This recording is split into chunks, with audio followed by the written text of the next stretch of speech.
They're coming in illegally. Drugs are pouring in through the border. We have no country if we have no border. Hillary wants to give amnesty. She wants to have open borders. Well, all I said is we have to renegotiate these agreements because our country cannot afford to defend Saudi Arabia, Japan, Germany, South Korea, and many other places. We cannot continue to afford. She took that as saying nuclear weapons. Look, she's been proven to be a liar on so many different ways. This is just another lie. She gave us ISIS because her and Obama created this huge vacuum.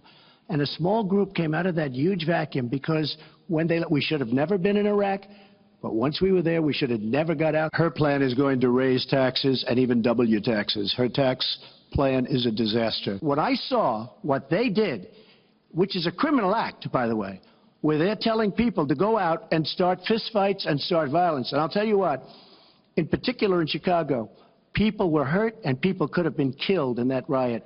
And that was now all on tape, started by her. Well, that was Donald Trump at last night's presidential debate in Las Vegas. Joining us now with reaction to Trump's debate performance and more is the Wynn Resorts CEO, Steve Wynn. So, Steve, we got to start with the elephant in the room, the reaction to last night's debate in your hometown, in your neck of the woods. Well, nice to see you, Eric. Nice to be on your program. Well, thank you. Good to see you too, Steve. Good to see you too. I watched the debate at my home in Las Vegas with my wife, and I think my reaction to the debate has been pretty much what my reaction to the campaign has been, and that is it was long on negative energy and short on substance, both parties. When Chris Wallace asked those very terrific questions, I thought Chris's handling of the debate was the best I had seen. And his questions were well considered, especially the ones on the economy, where the problem really lies. Our deficit, and we take in $3.1 trillion, and we spend $3.7 trillion, and that's $600 billion deficit at the rate of $50 billion a month. Our government is printing money, and it's degrading the paychecks and the living standard of every single person in America, and it's the cause of so much frustration, anger, and confusion. And I was disappointed that we didn't get into a real substantive conversation about that last night. And, frankly, except for the Senate race, I've been a little frustrated with the campaign so far. I know both people. I know they're very intelligent people. Sometimes it's hard to tell because they skirt the issues, and I know that both Hillary and Donald could take a much more healthy bite at these problems. If it weren't for the nature of this campaign this year, it's been very distressing. I never thought that I'd see anything quite like what we're having this year, and so when I watch the debate, I'm like most Americans. I'm scratching my head a lot of times at the negative energy of both sides, and wishing that it were otherwise. Wishing that it was otherwise. Steve, really. I understand that, and I hear that, but here's what we have. We have 19 days left. We have a very close race. By many, many standards, most of the swing states are within the margin of error. Most of them are.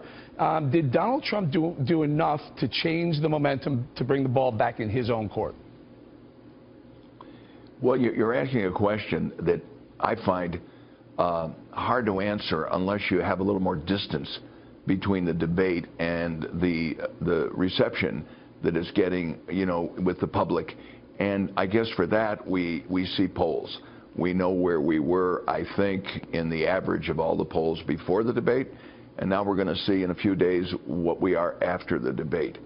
I couldn't tell, honestly, Eric. I've been focused on other things, and of course I watched the debate, and I've just told you what I think of it. All right, so let's talk about some of the things you've been focused on. You're looking at a lot of the Senate campaigns. You're looking at Joe Heck in Nevada for that for that vacated Harry Reid seat. Very important because that's a blue seat that could go red if Heck does win.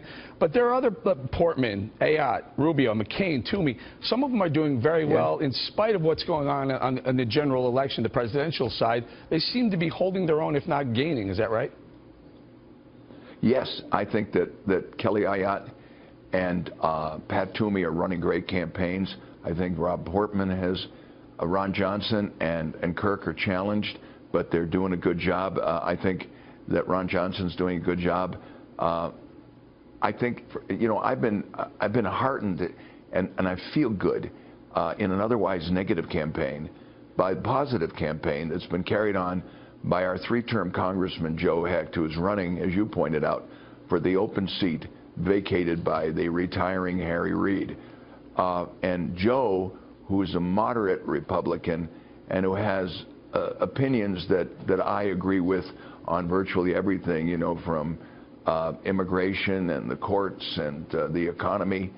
And I wish that there was a little more of Joe Hecht that I see, the things I see in Joe. I wish I had more substantive conversation from the presidential race. But I guess it's not to be so this year. Well, let's be optimistic. Let's look at the bright side. Maybe it is. Maybe there's still time. Before we go, Steve, Nevada. If you want to talk swing state, Nevada has been a swing state. It's gone back and forth, but Nevada's picked the president.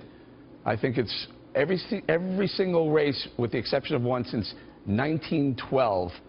Where does Nevada fall on November 8th?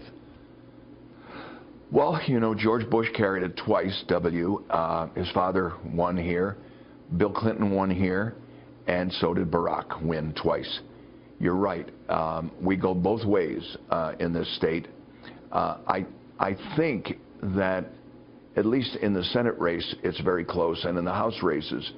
The presidential race, the last poll I saw, that it seemed like Trump was within the margin of error. Hillary was in front.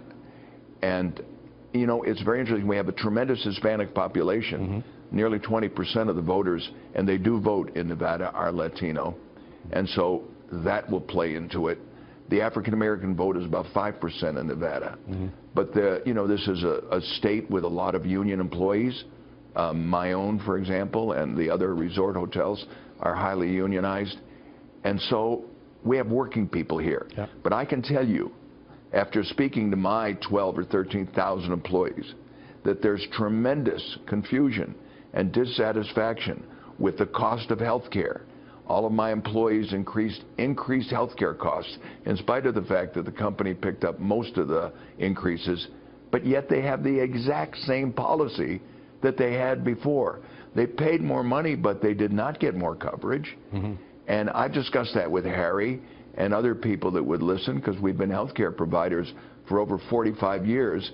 And, when your prices go up and the product isn't any better, you sort of wonder whether you got a good deal or not. And healthcare providers are dumping out, but they're saying we're not. We're pulling out of states that they frankly would be doing business in. I think this is an opportunity Donald Trump should be scoring if he hits that Obamacare a little bit harder. Talk about it a little bit more. Steve, I got to let you go right now, but thank you very much for joining us.